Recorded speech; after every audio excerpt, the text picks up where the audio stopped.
everyone, this is Janvi and welcome to Study Seed। आज हम class 12 political science chapter 3 का topic 13 पढ़ेंगे, that is major outcomes of land reforms. अब land reforms क्या है, इस पे हमने पहले ही डिस्कशन किया है।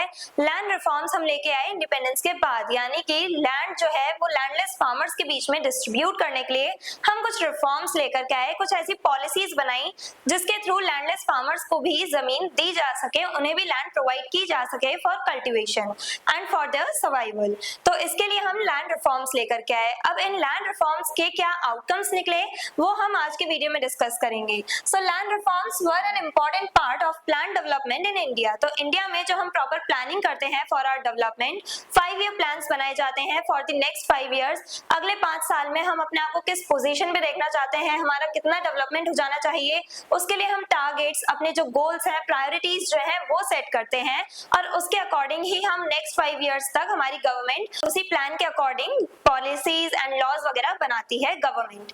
तो गवर्नमेंट क्या करती है, इन्हीं प्रॉपर जो हम प्लानिंग बना रहे हैं 5 ईयर प्लान्स जो हैं, इन्हीं के बेसिस पे गवर्नमेंट भी काम करती है।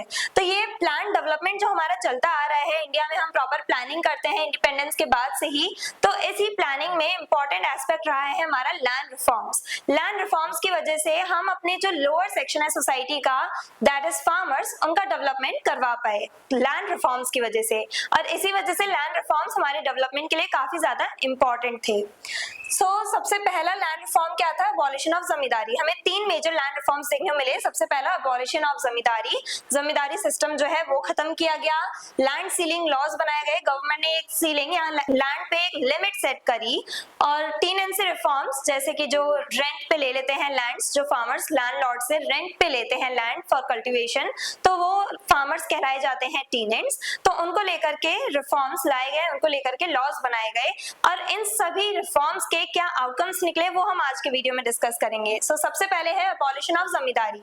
अब जमींदारी सिस्टम क्या था, जमींदार हुआ करते थे जो इंटरमीडिएरी का काम करते थे, जो बीच में थे, किसके बीच में, ब्रिटिशर्स के एंड कॉमन पीपल, इंडियंस के बीच में। तो प्रॉपर चेन बनी हुई थी। ब्रिटिशर्स जो है उन्हें टैक्स कलेक्ट करना पड़ता था, किससे, ब्रिटिशर्स को टैक्स कलेक्ट करना होता था, किससे, इंडियन से। तो इंडियन जो कॉमन पीपल है, जो सिटीजन्स हैं, उनमें मोस्ट ऑफ द पीपल कौन थे, फार्मर्स थे। अब ब्रिटिशर्स को इंडियन से टैक्स कलेक्ट करना था, तो उसके लिए एक इंटरमीडिएरी का काम कौन कर रहे थे, जमींदार्स।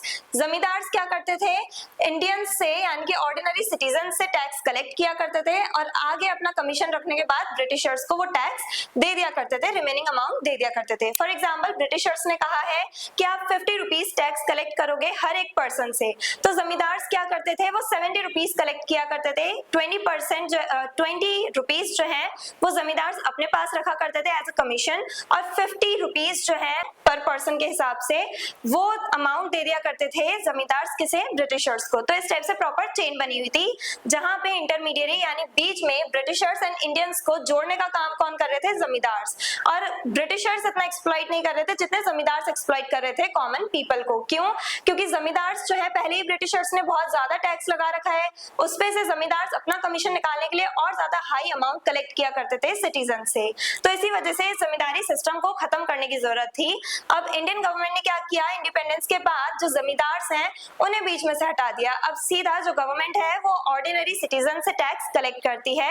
हम लोग जो टैक्स पे कर रहे हैं वो डायरेक्टली गवर्नमेंट के पास जाता है। बीच में Indian government and Indian citizens को लिंक करने वाला बीच में कोई भी इंटरमीडिएरी नहीं है, जैसे पहले हुआ करते थे जमींदार्स। अब इन दोनों को जोड़ने के लिए बीच में कोई भी नहीं है, इंडियन गवर्नमेंट को हम सीधा अपनी टैक्स पे करते हैं।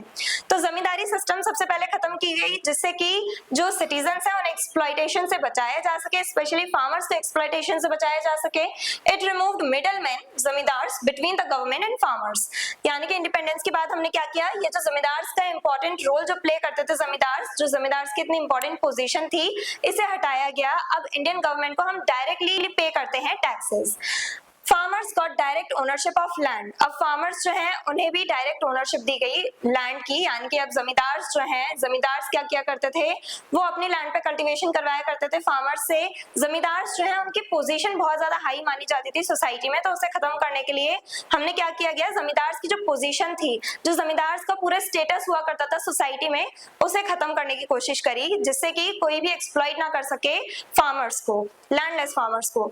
देन आता है land ceiling laws. Land ceiling laws के अकॉर्डिंग क्या किया गया, limit was fixed on the maximum land a person could own. अब फॉर एग्जांपल एक लैंड है 50 एकर्स की, हाँ फॉर एग्जांपल 30 एकर्स की लैंड है, एक पर्सन है जिसके पास 30 एकर्स ऑफ लैंड है। अब इस 30 एकर्स ऑफ लैंड, अब ये जो 30 एकर्स ऑफ लैंड है इस पे लिमिट सेट कर दी गवर्नमेंट ने कि आप सिर्फ 10 एकर्स ऑफ लैंड रख सकते हो। हर एक पर्सन जो है वो सिर्फ 10 एकड़ ऑफ लैंड रख सकता है। अब कोई एक पर्सन है जिसके पास ये 30 एकर्स ऑफ लैंड है, तो गवर्नमेंट क्या करेगी, इसमें से 10 एकड़ ऑफ लैंड जो है वो उस फार्मर को दे करके रिमेनिंग 20 एकड़ लैंड लैंडलेस फार्मर्स के बीच में डिस्ट्रीब्यूट कर देती है।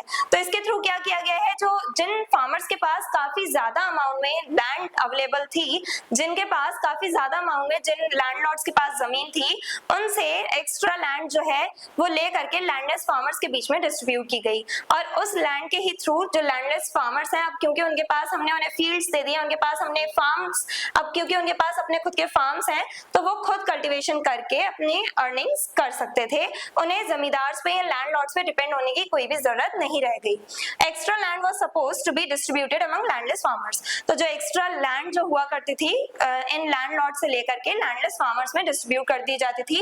ये थी लैंड सीलिंग लॉज के रिजल्ट, आउटकम क्या था कि हमने क्या किया है, लैंडलेस फार्मर्स जो हैं उनको लैंड प्रोवाइड की है for cultivation for their survival, जिससे कि वो खुद अर्न कर सके और अपनी फैमिली के सर्वाइवल के लिए उनकी बेसिक नीड्स को वो फुलफिल कर सके। Then tenancy reforms. टेनेंट्स कौन होते हैं, अब फॉर एग्जांपल कोई लैंडलेस फार्मर है जिसके पास खुद की जमीन नहीं है, वो लैंडलॉर्ड से जमीन रेंट पे ले लेता है, तो जो रेंट पे ले रहा है जमीन वो कहलाया जाता है टेनेंट।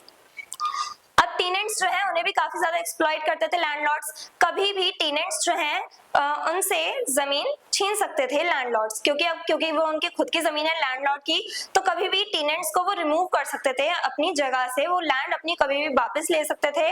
और जो लैंडलॉर्ड्स हैं वो क्या करा करते थे, काफी ज्यादा एक्सप्लॉइट करते थे, काफी ज्यादा हाई रेंट पे करना पड़ता था टेनेंट्स को।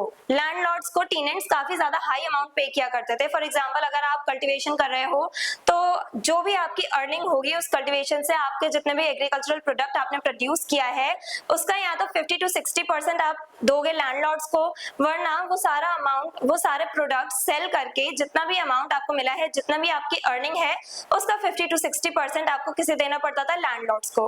तो इस टाइप से जो लैंडलॉर्ड्स हैं वो एक्सप्लॉइट किया करते थे टेनेंट्स को, और इसी को खत्म करने के लिए हम टेनेंसी रिफॉर्म्स लेके आए। इंडियन गवर्नमेंट टेनेंसी रिफॉर्म्स लेकर के आई टेनेंट्स को प्रोटेक्ट करने के लिए। Tenants were given security of tenure, और इन रिफॉर्म्स के बाद क्या किया गया, सिक्योरिटी ऑफ टेन्योर, यानी कि अगर आप कल्टीवेशन कर रहे हो, कोई टेनेंट है अगर वो कल्टीवेशन कर रहा है तो उसे जब तक कि वो रेंट पे कर रहा है, टेनेंट जब तक रेंट पे कर रहा है तब तक लैंडलॉर्ड उसे अपनी जमीन से नहीं निकाल सकता, तब तक लैंडलॉर्ड जो है वो अपनी जमीन वापस नहीं ले सकता। तो ऐसे लॉज बनाए, ऐसे पूरी सिक्योरिटी प्रोवाइड की गई टेनेंट्स को। इन सम केसेस ओनरशिप राइट्स, कभी कभार कुछ केसेस में ये भी देखा गया है कि ओनरशिप राइट्स दे दिए गए हैं टेनेंट्स को। टेनेंट्स जो है वो लैंडलॉर्ड से जमीन खरीद सकते हैं, खुद ओन कर सकते हैं। काफी बार होता था कि अगर टेनेंट्स अपनी जमीन खरीदना चाहते हैं, कुछ पोर्शन खरीदना चाहते हैं, तो लैंडलॉर्ड्स ऐसा होने नहीं देते थे। लेकिन अब ऐसे लॉज वगैरह बनाए गए हैं जिसके थ्रू टेनेंट्स जो हैं, जो रेंट पे रह रहे थे, जो रेंट पे जिन्होंने लैंड ली थी, वो उस लैंड एरिया को अगर खरीदना भी चाहें तो खरीद सकते हैं लीगली। तो इस टाइप से टेनेंसी रिफॉर्म्स बनाए गए। अब इन सभी रिफॉर्म्स के क्या आउटकम निकले, मेनली कि हमने लैंडलेस फार्मर्स के लिए काम किया है। लैंडलेस फार्मर्स को हमने लैंड प्रोवाइड करी है, उन लैंडलॉर्ड से जमीन ले करके, जिन लैंडलॉर्ड्स के पास काफी ज्यादा लैंड अवेलेबल थी, उनसे हमने लैंड लेकर के लैंडलेस फार्मर्स के बीच में डिस्ट्रीब्यूट करी है, और इसके थ्रू हमने लैंडलेस फार्मर्स के डेवलपमेंट के लिए काम किया है इंडिपेंडेंस के तुरंत बाद से ही। तो लैंड रिफॉर्म्स के क्या आउटकम्स निकले वो हमने आज के वीडियो में डिस्कस किया। I hope everything is clear. और अगर आपको इस चैप्टर के डिटेल नोट्स चाहिए तो हमारी वेबसाइट studyseed.net पे विजिट करें, लिंक डिस्क्रिप्शन बॉक्स में दिया गया है। मिलते हैं नेक्स्ट वीडियो में नेक्स्ट टॉपिक के साथ। Stay curious, stay consistent. Thank you very much.